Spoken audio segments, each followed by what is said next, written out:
வாங்க இன்னைக்கு எங்கள் வீட்டில் என்ன சமையல்னு சொல்லிட்டு பார்க்கலாம். சுட சுட சாப்பாடு, அடுத்தது சுட சுட சாம்பார், காயெல்லாம் போட்டு கேரட்டு பீன்ஸு எல்லாம் போட்டு சாம்பார், ஓகேவா, தேங்காய்லாம் போட்டு சாம்பார். அதுக்கு கீரை கூட்டு, இன்றைக்கி மணத்தக்காளி கீரை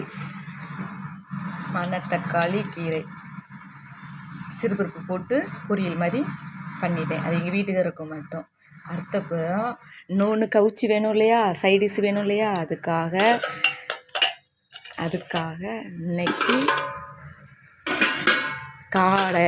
அன்னைக்கு நாங்கள் வறுத்து வச்சோம் இல்லையா, எங்கள் வீட்டுக்காரரு அது ஒரு இதாக இல்லை அப்படின்னாருங்க, சாப்பிட்றதுக்கு கொஞ்சம் இதாக இல்லை அப்படின்னாங்க. இன்றைக்கி காடையை